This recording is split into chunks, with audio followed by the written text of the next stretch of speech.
Toledo, o que ele acha disso tudo, Toledo, dessa sabatina. E às vezes tem gente que opina que é contra e eu concordo, e a outra pessoa fala favoravelmente, e eu concordo também, eu não sei, eu realmente não sei, porque estrategicamente para a campanha do Boulos, ele não tem muito o que fazer, né? Tá atrás e, enfim, ele tem que tentar reverter de algum jeito.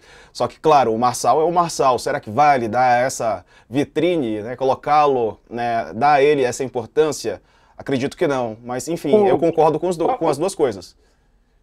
o Pablo Marçal é o cara mais esperto dessa eleição, né? Porque ele entrou como franco atirador, tinha muito pouco a perder, ganhou muita visibilidade, mais do que ele talvez pudesse até imaginar, e agora achou um jeito de voltar a ter visibilidade e ele sai ganhando, porque assim, se não acontecer nada, né? Se a Sabatina render uns cortes para ele, mais audiência e não influir no resultado da eleição, se a intenção de voto do Boulos não subir, ele não perde nada.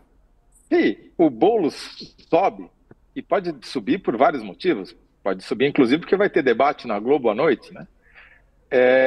Ele vai aparecer como um gênio, né? Porque vai aparecer como o cara que fez o Boulos crescer na reta final. Então, ele realmente é esperto. O Pablo Marçal só não é mais esperto do que ele acha que é esperto, né? Se ele fosse, se a avaliação dele sobre si mesmo fosse equiparável, né?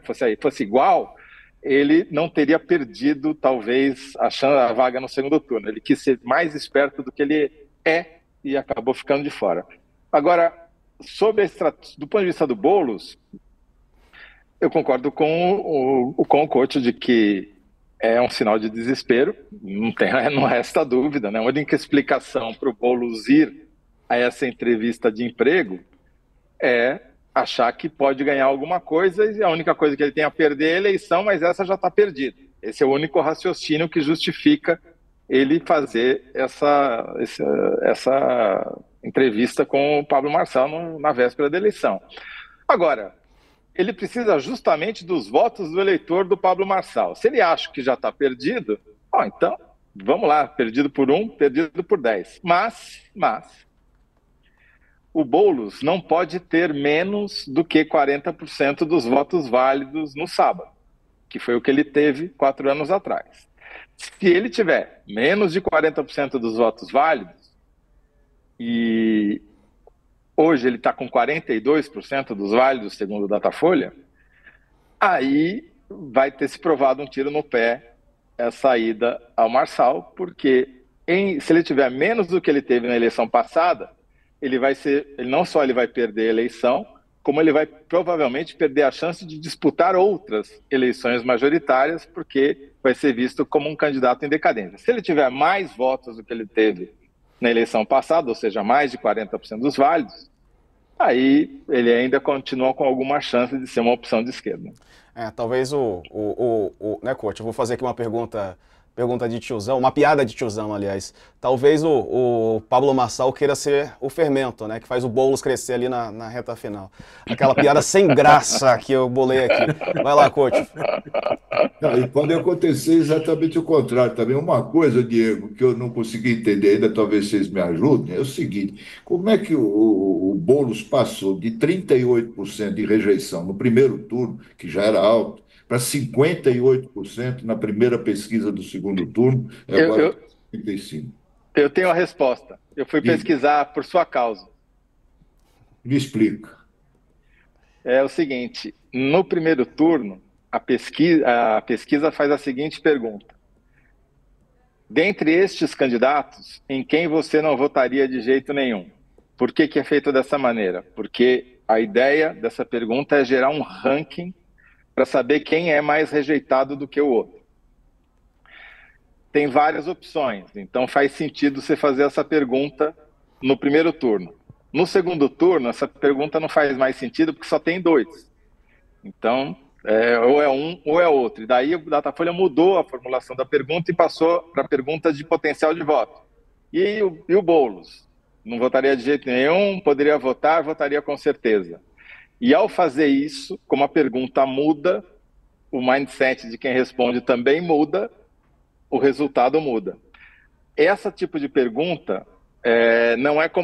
Por que não é feita já no primeiro turno? Porque não dá para comparar. Você está não é um ranking que você está Entendi. perguntando, né? Você está perguntando o potencial de cada um. E então, para ter o ranking no primeiro turno, você pergunta de um jeito, como só tem 2 candidatos no segundo, você pergunta de outro, e como as perguntas são diferentes, o resultado é diferente. Mas Nada é contra Essa é a explicação que eu chamar recebi duas das 2 amigas. pessoas que eu mais respeito sobre pesquisa no Brasil. Mas é incorreto você chamar as duas pelo mesmo nome, rejeição, não? Deveria ser chamado, deveria dar Deveria ser potencial nomes de fantasias voto. diferentes. Deveria ter um nome Detalhe. diferente, eu concordo com você, mas você sabe como é jornalismo. Thales, você falou uma coisa aí que o Boulos ele mudou no segundo turno e você acha que foi para melhor, né? Mas a verdade é que a rejeição dele não, ele não diminuiu essa rejeição, muito pouco, né? Não sei, É diante. isso aí que derruba ele. E que, aliás, ainda pode aumentar com essa história da sabatina de É, amanhã. Pode aumentar. não, é provável que não tenha diminuído. Agora, diante dessa mudança de 58, padrão, 56, 55. diante dessa mudança de padrão, não dá para você saber se no primeiro turno era maior ou menor do que agora, porque são batata e Sim. laranja. Certo. Não dá para saber. Está explicado. Agora, de qualquer maneira, não deve ter mudado muito. Agora, por exemplo, Toledo lembrou aí que nessa última semana, ele provavelmente, alguns pontos percentuais do Nunes migraram para o Boulos. Se você for ver o filme, ele está mais ou menos estável, o Boulos caindo. E a diferença é O Nunes caindo. o Nunes caindo. Ele mais ou menos estável, o Nunes caindo. Quer dizer, a estratégia em si, no segundo turno, está me parecendo adequada. Adequada. Ela não teve tempo.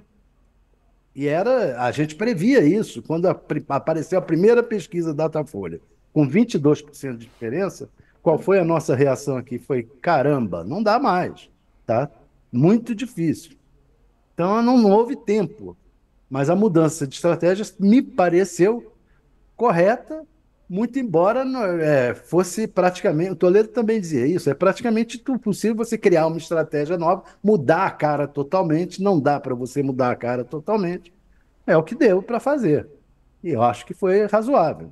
Diego, nesses números que saíram hoje do Datafolha, tem algum dado aí sobre abstenção? Porque essa é a grande preocupação na campanha do Nunes agora, né? Ele tem insistido muito, toda hora ele está falando nisso, o pessoal ir votar e tal. Como é que a gente pode calcular a abstenção? E tem esse Você pode. 10% de pode- indecisos, Então, dá para você 12%. comparar com a Quest.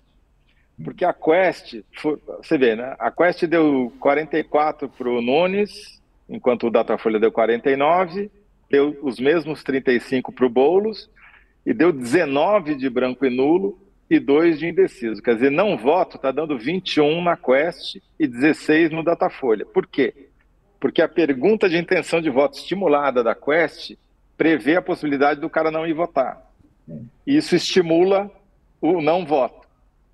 Então, eu diria que é o seguinte: a metodologia do Datafolha está prevendo que o eleitor do Marçal vai votar, e por isso o percentual do Nunes é mais alto, e a da Quest está achando que ele não vai votar, e por isso está dando o percentual mais baixo para o Nunes. E o do Boulos fica igual, porque 74, 3 em cada 4 eleitores do Marçal votam no Nunes, né?